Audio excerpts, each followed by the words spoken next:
मित्रांनो, ration card पाहिजे तर काळजी करू नका। तुम्हाला मी असे कागदपत्रे सांगणार आहेत, ते जर कागदपत्रे घेऊन गेलात तर रेशन कार्ड तुम्हाला मिळण्याची दाट शक्यता असते। भरपूर असे लाभार्थी रेशन कार्ड काढण्यासाठी कागदपत्रे घेऊन जातात, परंतु काही चुकीचे डॉक्युमेंट त्या ठिकाणी दिलं जातं आणि त्यानंतर त्यांचं रेशन कार्ड कट होतं आणि रेशन कार्डासाठी अचूक डॉक्युमेंट आपली सरकार सेवा यांच्या माध्यमातून जे देण्यात आलेले आहेत ते कागदपत्रे आपण या व्हिडिओच्या माध्यमातून समजून घेऊया। त्यासाठी नक्की हा व्हिडिओ शेवटपर्यंत पहा। मित्रांनो, ही माहिती महाराष्ट्र शासन आपले सरकार सेवा यांच्या माध्यमातून देण्यात आली आहे। रेशन कार्डाचा स्पष्टपणे उल्लेख या ठिकाणी करण्यात आलेला आहे।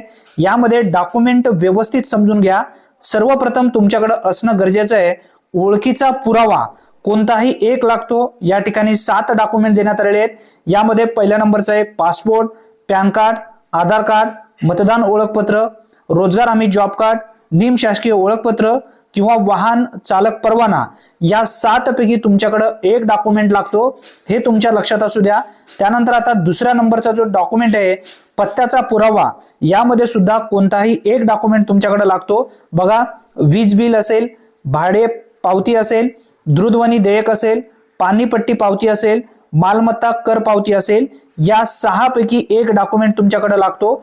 त्यानंतर बघा, आता इतर अनिवार्य कागदपत्रे आहेत ते कोणकोणते आहेत, लागू असल्यास हे सर्व कागदपत्रे तुम्हाला द्यावे लागतील।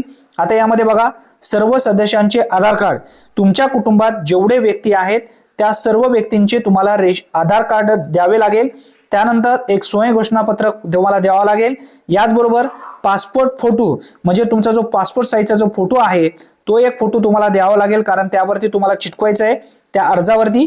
त्यानंतर बँक पासबुक, म्हणजे सबसिडी वगैरे जर मिळायची असेल तर त्यासाठी तुमच्याकडे बँकेचा पासबुक देणं गरजेचं आहे। त्याचबरोबर उत्पन्नाचा दाखला, म्हणजे उत्पन्नाचा दाखला जर तुम्ही दिलात तर कोणत्या कॅटेगरीमध्ये तुम्ही बसताय। याचबरोबर रेशन कार्डचे जे काही प्रकार आहेत त्या प्रकारामध्ये ज्या प्रकारामध्ये तुम्ही मोडताय त्या प्रकारामध्ये तुम्हाला दिलं जाईल। आता त्यानंतर आहे 6व्या नंबरचा गॅस कार्ड। आता गॅस कार्ड जर तुमच्याकडे असेल तर ते द्यायचं आहे, कारण हे अनिवार्य आहेत।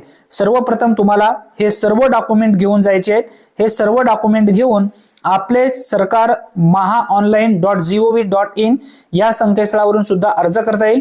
जर काही अडचण असेल तर या ठिकाणी तुम्ही इथं कॉल करू शकता किंवा तुम्ही तहसील कार्यालयाच्या माध्यमातून सुद्धा सहज अर्ज करू शकता। आता ही एक महत्त्वपूर्ण माहिती आहे, कारण भरपूर अशा ग्रामीण भागातील लाभार्थ्यांना माहिती नाही आहे की रेशन कार्डासाठी कोणकोणते अचूक डॉक्युमेंट लागतात। हे कागदपत्रे त्यांच्याकडे नसतात, म्हणून त्या ठिकाणी रेशन कार्ड मिळण्यापासून वंचित राहतात। रेशन कार्ड मिळवण्यासाठी हे सर्व कागदपत्रे तुमच्याकडे असणं गरजेचं आहे। ही एक महत्त्वपूर्ण माहिती असल्यामुळे जास्तीत जास्त लाभार्थ्यापर्यंत हा व्हिडिओ नक्की शेअर करा। चॅनलवरती जर तुम्ही पहिल्यांदाच आला असाल तर चॅनलला सबस्क्राईब करून ठेवा। धन्यवाद। पुन्हा भेटूया नवीन व्हिडिओमध्ये नवीन माहितीसह। तोपर्यंत जय हिंद, जय महाराष्ट्र।